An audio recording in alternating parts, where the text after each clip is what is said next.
कहानी है रामपुर गांव की, जहां के मर्द महिलाओं को हमेशा नीचा दिखाने की कोशिश में रहते। अरे अभी तक खाना नहीं आया, क्या मुझे एक और शादी करने की जरूरत है? नहीं जी नहीं, ऐसा मत करना, वरना मैं कहाँ जाऊंगी। खाना लेकर मैं अभी आई जी। गांव की पंचायत में भी फैसले हमेशा औरतों के खिलाफ ही रहते। मैं जो फैसला सुनाता हूँ वो भगवान की आज्ञा होती है। इस लड़के ने अपने मन से शादी करके अच्छा नहीं किया। लड़के को घर भेज दो और इसकी शादी इसकी जाति की किसी लड़के से करवा दो, लेकिन ये लड़की, इसे तो गांव के बाहर निकाल दो। नहीं नहीं जमींदार साहब, ये क्या बोल रहे हैं? ऐसा नहीं हो सकता। मेरी बेटी मासूम है, इसे अच्छे बुरे की समझ नहीं है। अरे कहाँ जाएगी ये बेचारी? कहाँ जाएगी? इतनी चिंता है तो पूरे परिवार का गांव निकाला कर देते हैं। बेचारे पूरे बसे बसाए परिवार को गांव छोड़ना पड़ता है। चाहे जो हो, अगर बेटियों को कंट्रोल नहीं कर सकते तो गांव में रहने का कोई मतलब नहीं है। यहाँ औरतों को दब कर रहना होगा। कोई भी अपने हिसाब से कुछ नहीं कर सकता, सब ईश्वर की मर्जी से ही होगा।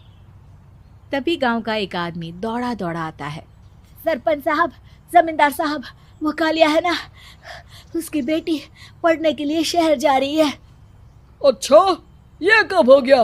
और कालिया की हिम्मत कैसे हो गई ऐसा करने की? लेकर आओ उसे और उसकी बेटी को। बस फिर क्या था, हाजिर हो जाते हैं कालिया और उसकी बेटी सरपंच के सामने। अरे कालिया, ये क्या सुनने में आ रहा है? बेटी को इंजीनियर बना रहा है तू? और ये बता, गांव में तो स्कूल नहीं है, फिर कहाँ से इतनी क्लास पास कर गई तेरी बेटी? राधा, जो कि कालिया की बेटी है, उसे लगता है कि सरपंच उसकी तारीफ कर रहे हैं। सरपंच जी, मैंने ऑनलाइन पढ़ाई की है, डिस्टेंस लर्निंग से। सभी में मैंने अच्छे नंबर पाए हैं, जिसे देखते हुए शहर की इंजीनियरिंग कॉलेज में मुझे स्कॉलरशिप मिली है। वाह जी वाह, क्या होती है ये? पहले तो ये बताओ, फिर आगे की बात करते हैं।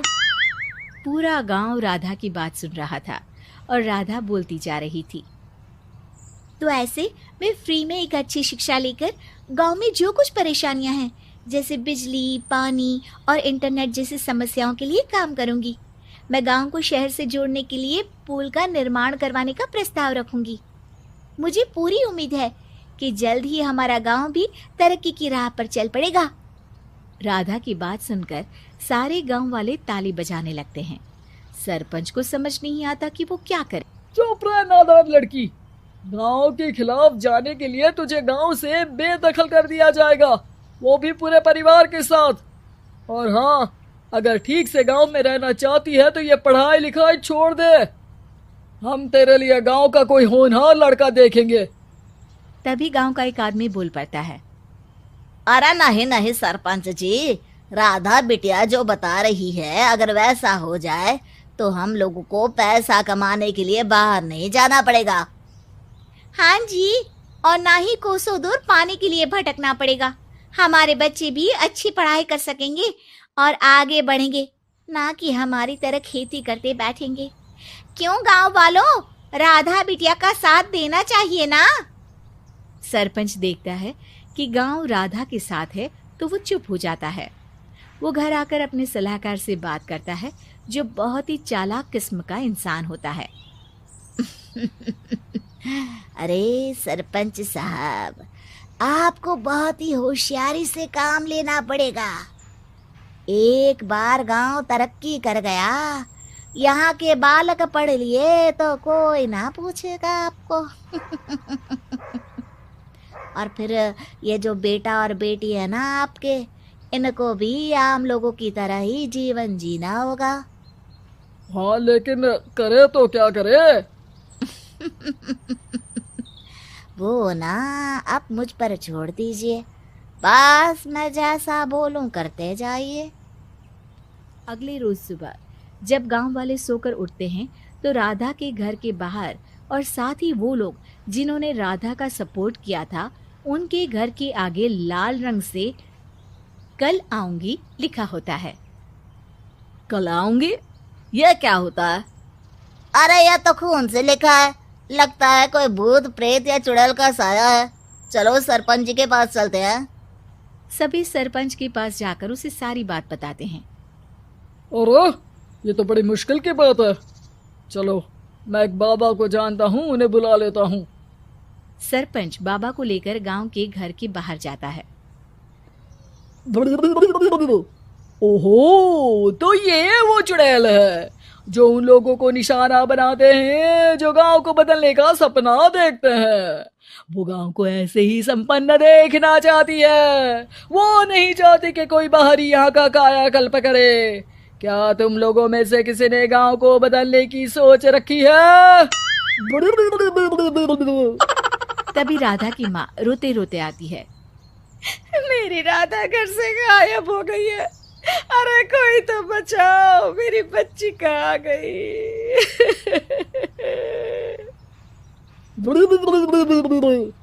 ले गई वो चुड़ैल, तेरी बच्ची को ले गई। अब वो उसे श्रापित करके छोड़ेगी, उस पर चुड़ैल का साया हो जाएगा। तभी बुरी सी हालत में राधा भी वहां आ जाती है। उसके बाल चुड़ैल की तरह फैले होते हैं और कपड़ों में खून लगा होता है। सभी राधा को देखकर डर जाते हैं। माँ, पता नहीं मुझे कौन उठा कर ले गया था। अरे दूर दूर हो जा चुड़ैल, अब हम लोग इस गांव में नहीं रुकेंगे। अरे कैसे बातें कर रहे हैं आप? कल तो आप मेरे भरोसे गांव का हुलिया बदलने, अपने बच्चों को पढ़ाने और तरक्की उन्नति की बात कर रहे थे, तो आज क्या हो गया आपको? ये फिर तुम लोगों को बहकाएगी। ये चुड़ैल गांव में आ चुकी है, ऐसे ही ये तुम्हारे घर के बच्चों को भी ले जाएगी। गांव वाले राधा को गांव से बाहर निकाल देते हैं। उसके माँ बाप रोते रहते हैं, लेकिन गांव वाले नहीं मानते। मैं भी अपनी बहन के साथ गांव के बाहर रहूंगा, लेकिन वो पढ़ाई नहीं छोड़ेगी। वहीं सरपंच के घर पर सलाहकार कहता है। देखा, सांप भी मर गया और लाठी भी नहीं टूटी। लेकिन अगले ही दिन सरपंच के घर के बाहर भी वही शब्द लिखे होते हैं। और फिर सरपंच की बीवी कहती है, हमारी बेटी को किसी ने अगवा कर लिया है। तभी राधा का भाई वहां आ जाता है। अरे गांव वालों, मैंने सरपंच जी की बेटी को देखा था। वो चुड़ैल उसे उठाकर ले जा रही थी। अरे क्या मजाक कर रहे हो? नहीं नहीं सरपंच जी, आप नहीं जानते। वो चुड़ैल अब आपकी बेटी में आ जाएगी, जैसे राधा के अंदर आ गई थी।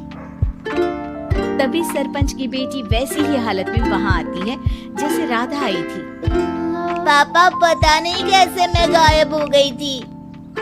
चुड़ैल, इसके अंदर भी चुड़ैल का साया है, मारो इसे। अरे नहीं नहीं, इसे भी राधा के पास गांव के बाहर ही भेज दो।